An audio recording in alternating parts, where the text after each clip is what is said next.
Insurance ক্লেমের একটা special অবস্থা হচ্ছে যে loss of profit policy. Loss of প্রফিটটা মানে কি, আমার যদি ব্যবসা বন্ধ হয়ে যায়, আগুন লেগে যায়, তাহলে ব্যবসা বন্ধ হয়ে গেলে আমার প্রফিট বাড়বে না প্রফিট কমবে? প্রফিট কমলে এই প্রফিটটা যে কতটা ক্ষতি হলো, এই ক্ষতিটাও আমার ইনসিওর্ড করা আছে। তার জন্য প্রিমিয়াম দিয়ে রেখেছি যে যদি 50 লক্ষ টাকা ক্ষতি হয় তাহলে আমাকে এত করে প্রিমিয়াম দেবো, তো প্রিমিয়াম দিয়েছি। এখন আগুন লেগে গেল, কত টাকা প্রফিটের ক্ষতি হয়েছে, আমি বলছি না যে আগুন লেগে গেলেই লস হতে শুরু করবে, প্রফিটটা আগের বছরের তুলনায় কম হবে, এইটাকে বলি আমরা লস অফ প্রফিট, রাইট? তা কত টাকা প্রফিটের ক্ষতি হয়েছে সেটা আমাকে বার করে ইন্স্যুরেন্স কোম্পানির কাছে ক্লেমটা সাবমিট করতে হবে। এই যে কত টাকা প্রফিটের ক্ষতি হয়েছে তার জন্য ইন্স্যুরেন্স যে অ্যাক্ট আছে সেখানে পার্টিকুলার মেথড বলা হয়েছে, সেই মেথডগুলো ফলো করে করতে হবে, রাইট? তা প্রফিট যদি কম হয়, নিশ্চয়ই সেল কম হয়েছে। সেল কম হলে আমি ফার্স্ট স্টেপে দেখবো ক্যালকুলেশন অফ শর্ট সেল, কত শর্ট সেল হয়েছে। শর্ট সেল বার করাটা খুব সোজা কাজের মধ্যে একটা। সেটা হচ্ছে এই যে লাস্ট ইয়ারে ওই বছরে ওই সময়, ধরা যাক এই বছরে 3 মাস আমার ব্যবসা বন্ধ ছিল, তাহলে 2020-21 3 মাস বন্ধ ছিল, ওই 2020 ওই 3 মাসে কত সেল ছিল, এটাকে আমরা বলি স্ট্যান্ডার্ড টার্নওভার। স্ট্যান্ডার্ড টার্নওভারটাকে এখানে লিখলাম, স্ট্যান্ডার্ড টার্নওভার, রাইট? ওই বছরে যা বিক্রি হয়েছিল তার থেকে এবছরে আমরা আশা করেছিলাম 10% বেশি প্রফিট হবে, সেল হবে, তাহলে প্লাস 10 অ্যাড করে নেবো 10%। যদি ডিক্রিজ আশা করে থাকি তাহলে মাইনাস করবো। এই হলো আমার কাছে মোট সেলের পরিমাণ হতে পারতো স্ট্যান্ডার্ড টার্নওভার প্লাস ট্রেন্ড। আর হয়েছে কত actual sales during that period, during the same period, that is disruption period. তাহলে ডিসরাপশন পিরিয়ড, তাহলে এখানে আমি এত কথা না লিখে মনে করতে পারি স্ট্যান্ডার্ড টার্নওভার, দ্যাট ইজ ওই গত বছর ওই সময় কত ছিল, কত হয়েছিল, সেল হয়েছিল, less actual sales during the year, বিয়োগ করলে জানতে পারলাম শর্ট সেল কত হয়েছে। সিম্পল কথাবার্তা। আচ্ছা, স্ট্যান্ডার্ড টার্নওভার মানে it is the turnover corresponding to the period of disruption in the last financial year. Fine. So I have got short sale of maybe 50 lakh rupees. 50 lakh টাকার short sell হয়েছে ধরা যাক, right? এবার বার করব GP rate. GP rate করার জন্য আমার insurance কোম্পানিতে যে রুল বলা হয়েছে সেটা হচ্ছে net profit plus insured standing charges by turnover of the last financial year into 100। Simple কথা, net profit plus insured standing charges. Standing charge মানে কি? Fixed cost. স্ট্যান্ডিং চার্জ মানে হচ্ছে ফিক্সড কস্ট। এই ফিক্সড কস্টের মধ্যে ইন্স্যুরেন্সের যে পেপারটা বানানো আছে আমাদের, সেখানে বলা হয়েছিল এই ফিক্সড কস্টগুলো আমার কাছে। তাহলে আমি শর্ট সেলও পেলাম, আমি জিপি রেটও পেলাম, রাইট? তাহলে আর সিম্পল বুদ্ধি, ওই শর্ট সেলের উপরে কত জিপি রেট আছে সেটা অ্যাপ্লাই করো, you can get the loss of GP, right? তাই জিপি রেট বার করার জন্য আমি যেটা বলছিলাম একটু আগে যে net profit plus insured standing charges, এটা নতুন শব্দ হতে পারে। Standing charge means fixed cost. ধরে যাক একটা ব্যবসা চালাতে গেলে কিছু না কিছু ফিক্সড কস্ট আমায় করতেই হয়। সেই ফিক্সড কস্টের মধ্যে কতগুলো আমার ইন্স্যুরেন্স পেপারে যেটা বানানো হয় না, সেই পেপারে কতগুলোতে টিক মারা আছে যে এই ফিক্সড কস্টটা ইন্স্যুরেন্স কোম্পানি বহন করবে, দ্যাট ইজ ইনসিওর্ড। যেটা দে উইল নট বিয়ার সেটাকে আমরা বলবো আনইনসিওর্ড স্ট্যান্ডিং চার্জেস। পাক্কা? Turnover of the last financial year মানে হচ্ছে সিম্পল ভাষাতে সেলস। সিম্পল ভাষাতে কি বলবো? Sales, right? তো you can get the GP rate. তাহলে এবার আমরা কি করবো, ওই short sale into GP rate apply করবো। Short sale into GP rate apply করবো, ব্যাস আরামসে আমি জানতে পারবো কত লস হয়েছে। এটা হলো স্টেপ 3। টেক কেয়ার, স্টেপ 3-তে আমরা একটা উত্তর পাবো। ধরে যাক এটা যদি 20% হতো, তাহলে 50 টাকার উপর 20% মানে 10 লাখ টাকা আমার কাছে জিপিতে লস হয়েছে। 10 লাখ টাকা আমার কাছে কি লস হয়েছে? জিপিতে লস হয়েছে। এই জিপিতে যে লস হলো সেই লসটাই ওরা আমাকে দেবে না, আরো কিছু জিনিস বার করতে হয়। তার মধ্যে একটাকে বলা হয় ইনক্রিজ কস্ট অফ ওয়ার্কিং। তো step 4 is meant for the increased cost of working. What is increased cost of working? You have to incur some expenditure. You have to incur some expenditure to run the business in the disruption period. Bangla বলি, disruption period যে 3 মাস চলছিল তাতে পুরো ব্যবসাটা বন্ধ না রেখে ব্যবসাটাকে চালু রাখো। ধরা যাক আমার ইলেকট্রিসিটি উড়ে গেছে, আগুন লেগে গেছে, আমি মনে করলাম একটা বড় সাইজের জেনারেটর সেট ভাড়া করে ব্যবসাটা বিজনেসে চালু রাখি। ধরা যাক আমার সিনেমা হল পুড়ে গেছে, তাহলে আমি বড় করে একখানা কি করলাম, ধুতি কাপড় দিয়ে একখানা স্ক্রিন বানালাম, প্রজেকশন নিলাম, ফিল্ম নিয়ে এলাম, ওখানে লোককে কিছু টেম্পোরারি চেয়ার ভাড়া করলাম, মনে করলাম ব্যবসা তো কিছু চলুক। তাহলে এটা করতে গেলে তোমার কাছে এক্সট্রা খরচা হচ্ছে কিনা? দ্যাট ভেরি এক্সট্রা খরচা is increase cost of working. Insurance company বলছে ওটা আমি দিয়ে দেবো তোমাকে, তুমি করো, তুমি ব্যবসাটাকে এটা তুমি করো। তা আমি সেই বুদ্ধি তখন চালাকি করে কি করলাম, প্রচুর টাকা ইন্স্যুরেন্স ওইরকম খরচা করে দিলাম। ইন্স্যুরেন্স কোম্পানিতে আইনে বলছে যত খুশি খরচা তুমি করো, কিন্তু আমি তিনটের মধ্যে যেটা কম সেটা তোমাকে অ্যাড করবো, সেটা তোমাকে কার সঙ্গে অ্যাড করবো, 3 নম্বর পয়েন্টে যে প্রফিটটা পেয়েছি তার সঙ্গে অ্যাড করবো, মানে ওটা ওরা দেবে, ওরা তিনটের মধ্যে যেটা কম। তাহলে paying for increase cost of working মানে অ্যাডমিশন অ্যামাউন্ট হবে, any admissible amount will be lower of the 3। 1 number actual cost of working. Actual cost of working ধরা যাক এরকম, এটা করতে গিয়ে আমাদের 2 লাখ টাকা খরচা হয়েছে, তুমি 2 লাখ টাকা লিখলাম।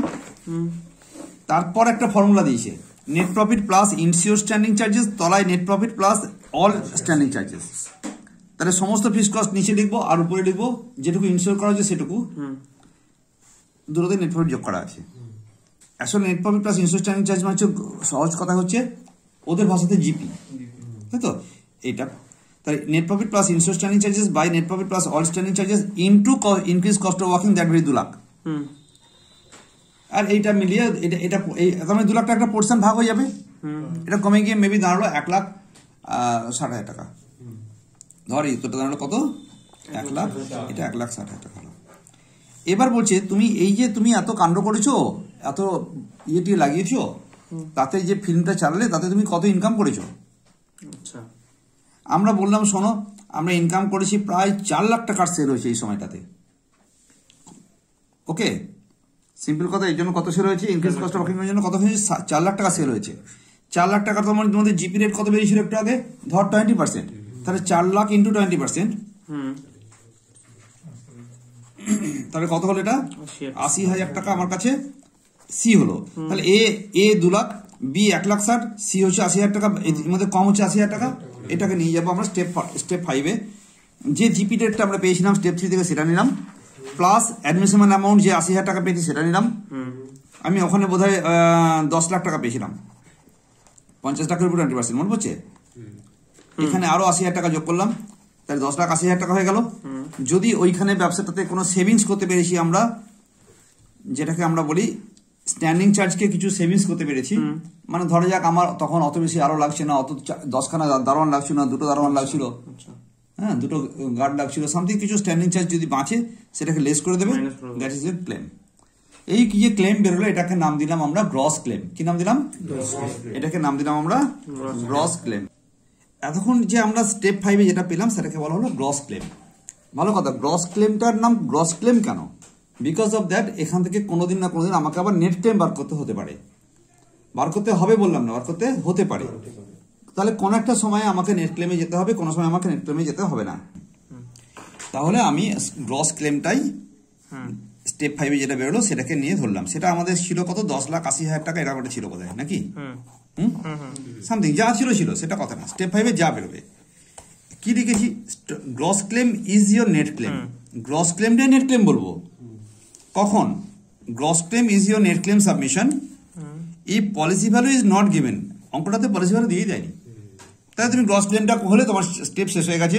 স্টেপ 6 বলে কিছু নেই, স্টেপ 6 বলে কিছু নেই, ওটাই বলবে যে এটাই আমার নেট ক্লেম। অঙ্কটাতে দেখবি পলিসি ভ্যালু দিয়েছে, তাহলে কি স্টেপ 6 হবে? আমরা বলবো পলিসি ভ্যালুটাই যদি বেশি থাকে গ্রস ক্লেমের থেকে, পলিসি ভ্যালু যদি গ্রস ক্লেম থেকে বেশি থাকে তো ক্লেমটা পেয়ে যাবো, তাহলে আমি এই ক্লেম গ্রস ক্লেমটাই আমার নেট ক্লেম দাঁড়াবে। তাহলে is your net claim if one is PV is not given or PV is greater than gross claim. अगर PV is less than gross claim হয়, পিভি মানে কি, পলিসি ভ্যালু, আমি ensure করেছি অনেক কম টাকায়, রাইট, আর আমার ক্লেমটাই অনেক বেশি হয়ে গেছে, তাহলে ইন্স্যুরেন্স কোম্পানি দেবে কেন? আমার ক্লেমটা হয়েছে অনেক বেশি, আর আমি ওর কাছে আমি দায়িত্বটা দিয়েছিলাম, যে আমি দায়িত্ব দিয়েছি সেটা কম টাকার, তা তোকে যদি কম টাকা দায়িত্ব দিয়ে বেশি টাকা দাবি করে দিবি কেন? তখন আমরা কি করলাম, অ্যাপ্লাই করে অ্যাভারেজ ক্লজ। এখানে অ্যাভারেজ ক্লজ বার করতে গেলে আমাকে ফুল লসটা বার করতে হবে। ফুল লস বার করতে গেলে অ্যাডজাস্টেড অ্যানুয়াল টার্নওভার দরকার, রাইট? তো find out adjusted turnover, adjusted annual turnover. এখানে অ্যানুয়াল টার্নওভারটা, এখানে দুটো শব্দ আছে, একটা অ্যানুয়াল একটা অ্যাডজাস্টেড। অ্যানুয়াল মানে হচ্ছে 12 মাস, আর অ্যাডজাস্টেড মানে হচ্ছে ট্রেন্ড। কোন 12 মাস? It's a basic question. Just preceding the date of fire. Sales or turnover of 12 months just preceding the date of fire. একদম ডেট অফ ফায়ারের ঠিক আগের 12 মাস। তার আগুন লেগেছে মনে কর যদি 1/4 তারিখে 1/8 তারিখে লেগেছিল 2020-তে, এখান থেকে ব্যাক সাইডে যাও 12 মাস, ঠিক 12 মাস। তার মানে ওটা হবে 1/9 থেকে করবো আমরা। এটা মনে কর 31/8 আগুন লেগেছে, তাহলে আমরা ওখান থেকে 1/8/2019 থেকে শুরু করব। এখান থেকে শুরু করে 12 মাসের সেল কত হয়েছিল, আগুন লাগার ঠিক আগের 12 মাসের সেলস প্লাস ট্রেন্ড যদি ±10% থাকে তো তুমি এখানে নেবে, নিয়ে you can get adjusted annual turnover. পাক্কা স্যার এখান তাহলে অ্যাডজাস্টেড অ্যানুয়াল টার্নওভার 9 হবে। এখন অ্যাডজাস্টেড অ্যানুয়াল টার্নওভার বেরোলো। এই যে অ্যাডজাস্টেড টার্নওভার বেরোলো, এটার উপরে তুমি জিপি রেট অ্যাপ্লাই করে দাও, you get full loss X. তাহলে জিপি অন অ্যাডজাস্টেড টার্নওভার, তাহলে ফার্স্ট স্টেপে কি করলাম, অ্যাডজাস্টেড টার্নওভার বার করে নিলাম, তারপরে জিপি অন অ্যাডজাস্টেড টার্নওভার করলাম, ইট ইজ এক্স বেরোলো, সাপোজ এক্স, এটাকে আমরা ফুল লস বলি। এবার তুমি এখানে অ্যাভারেজ ক্লজ ইউজ করো, এখানটাতে আমার অ্যাভারেজ ক্লজ কাজ করছে, অ্যাভারেজ ক্লজটা অ্যাপ্লাই করলাম, পরে কিভাবে পেলাম না গ্রস ক্লেম ইন্টু উপরে পলিসি ভ্যালু তলায় ফুল লস। ওকে, ফুল লস যদি এত হতো তাহলে আমার পলিসি ভ্যালু ছিল এত টাকা, তাহলে পিভি বাই ফুল লস, অর্থাৎ পুরো যে টাকাটা হয়েছিল সেই পুরো টাকাটা পাবে না, একটা প্রপোর্শন পাবে। ওকে, এবং সেটাই আমার নেট ক্লেম সাবমিট হবে। তার নেট ক্লেম সাবমিটের জন্য দুটো বিষয়কে চিন্তা করা হলো, একটা হচ্ছে পিভি যদি কম থাকে, পিভি যদি বেশি থাকে। পলিসি ভ্যালু কম থাকলে আমার কাছে অ্যাভারেজ ক্লজ, আর পলিসি ভ্যালু বেশি থাকলে গ্রস ক্লেমটাই নেট। ওকে,